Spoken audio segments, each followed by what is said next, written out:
तो देखिए NCERT book का 2.3 का टॉपिक है एकल इलेक्ट्रोड के लिए नरनस्ट समीकरण। अब ये जो नरनस्ट समीकरण है काफ़ी इम्पॉर्टेंट है, 3 नंबर में ये अक्सर आ जाता है।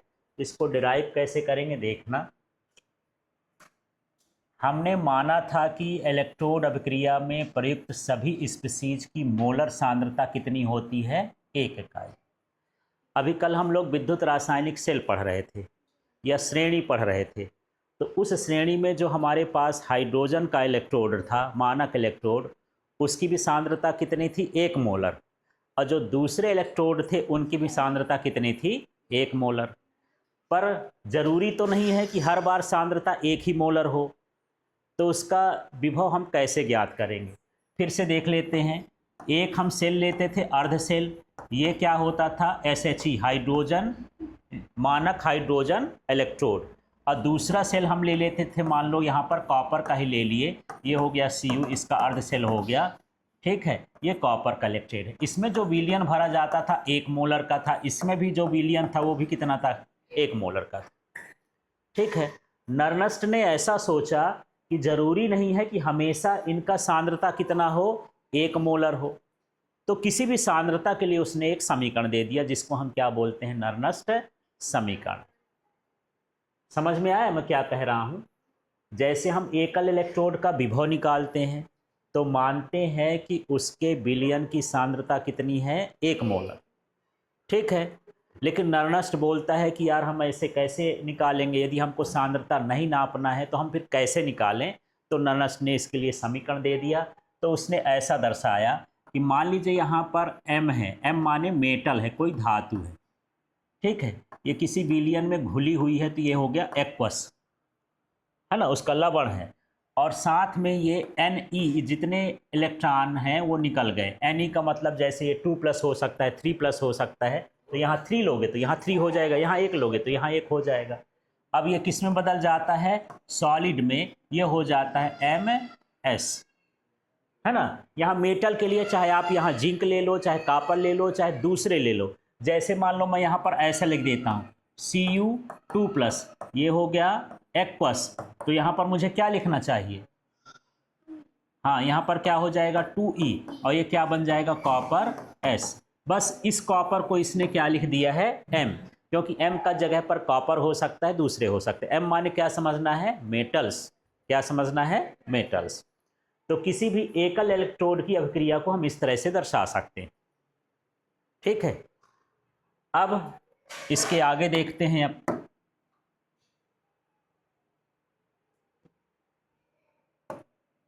अब जो नरनस्ट का समीकरण है, किसी भी सांद्रता पर मानक हाइड्रोजन इलेक्ट्रोड के सापेक्ष माना गया इलेक्ट्रॉन विभव निम्न प्रकार से लिखा जा सकता है।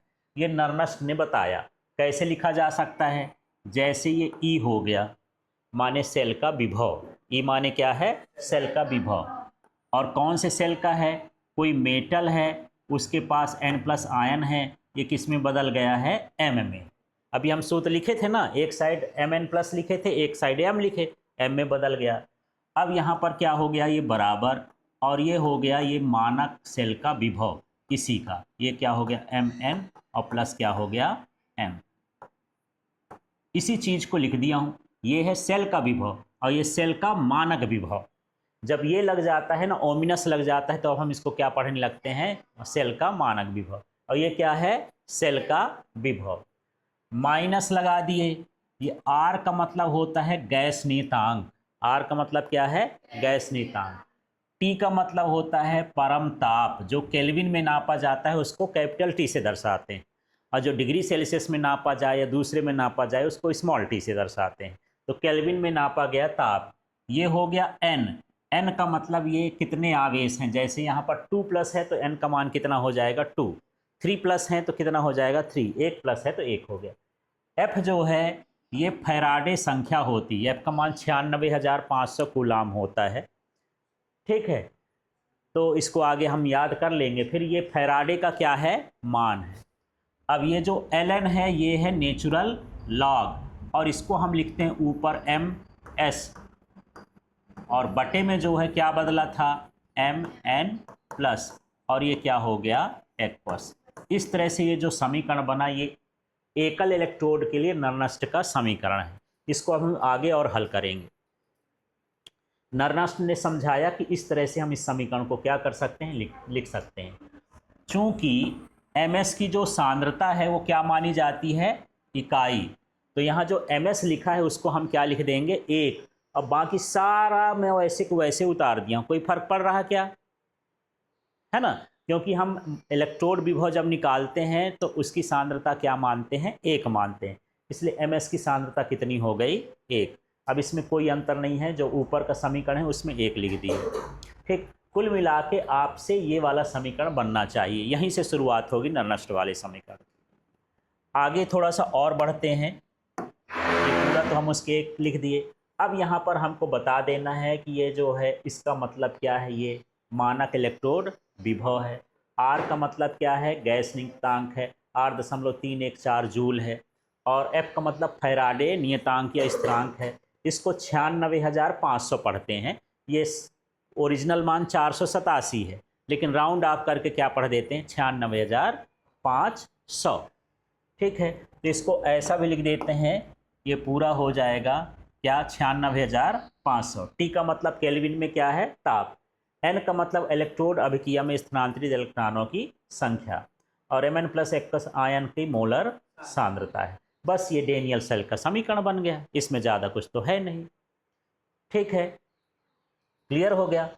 अब यही नरनस्ट समीकरण मुझे लिखना है डेनियल सेल के लिए। ठीक है, लेकिन इसके पहले मैं थोड़ा सा आपसे रिवाइज करवा दूं तो मुझे संतोष हो जाए कि नहीं आपसे बन रहा है कि नहीं बन रहा है।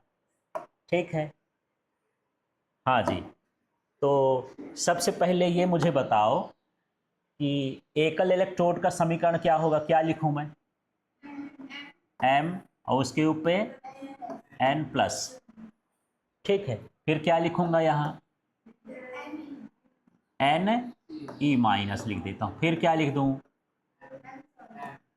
m, और ये क्या हो गया, सॉलिड, और ये किस में था, एक्वस में।